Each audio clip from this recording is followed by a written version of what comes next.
رہے ہیں. اللہ کا شکر ہے مجھے تو ایسے ماں باپ ملے اور آپ میں سے بہت سو کو ایسے ماں باپ ملے جنہوں نے بچپن سے ہماری زندگی کا خمیر گوندھا ہے محبت علی کے ساتھ.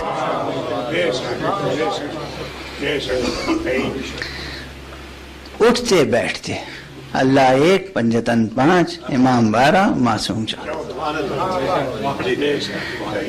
اب جدید دور، عبرت کی بات یہاں ہے، جدید دور میں خواتین بھی کام کرتی ہیں اور مرد بھی کام کرتے ہیں.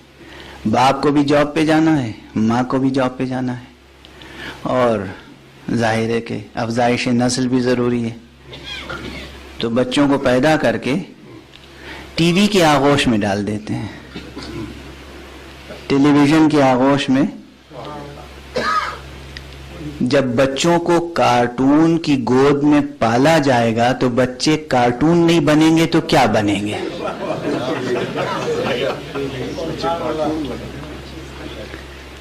کیا بنیں گے؟ آج کل کے اکثر بچے برا نہ مانے مگر بات صحیح ہے. آج کل کے جو بچے پنپ رہے ہیں، ترقی کر رہے ہیں، وہ تقریباً کارٹون کی سی شکل. کچھ اچھائیاں ہیں ان میں اور کچھ ایسی کمزوریاں ہیں جن کا ابھی انہیں احساس نہیں ہے، لیکن جب احساس ہوگا تو بہت دیر ہو چکی ہوگی. اس لیے 2 فقرے یاد رکھیں، آپ سب پر فرض ہے، جہاں تک آواز جا رہی ہے پیغمبر کے یہ جملے یاد رکھیں جو اصحاب نے، مخلص اصحاب نے، جناب ابو ذر جیسے اصحاب نے دیوانہ وار گلیوں میں گھوم گھوم کے نعرہ لگایا ہے.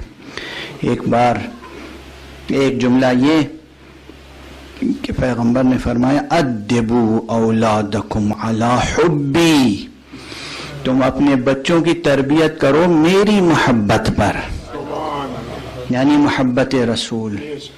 اور دوسرا فقرہ یہ ادبوا اولادکم علی حب علی بن ابی طالب.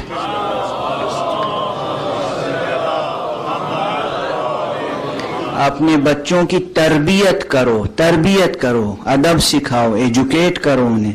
ادب سکھانا اس زمانے میں ادبو کے معنی تھے ایجوکیٹ دیم، ایجوکیٹ. ادبو کے معنی صرف ظاہری رسم و رواج اور آداب و رسوم و تکلفات سکھانے کے لیے نہیں استعمال ہوتا تھا. محبت علی کی بنیاد پر اپنے بچوں کی تربیت کرو. جب تک یہ تربیت نہیں ہوگی اس وقت تک وہ آنکھ نہیں کھلے گی، وہ ذوق بیدار نہیں ہوگا جو اس طرح کے بیانات کو سمجھ سکے. نہیں ممکن ہے یہ جب تک کہ بچپن سے تربیت نہ ہو. بچپن سے تربیت کے یہ معنی نہیں ہے کہ عقلوں کو باندھ دیا جائے، فکر کو محدود کر دیا جائے، یہ مقصد نہیں ہے. لیکن ہاں ظرف کو اس قابل بنایا جائے کہ اس امانت ولایت الہیہ کا حامل بن سکے.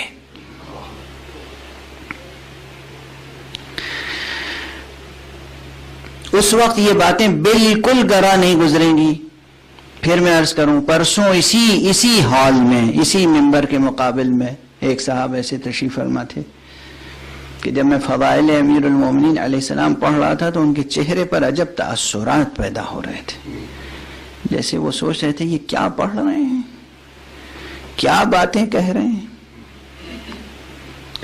طبیعت میں اگر نام علی یا ذکر علی یا فضائل علی سے وحشت ہو تو اعتکاف کرو، توبہ کرو، استغفار کرو، اور اس انداز سے استغفار کرو کہ تمہارے بھی گناہ بخشے جائیں اور والدین کے گناہ بھی بخشے جائیں.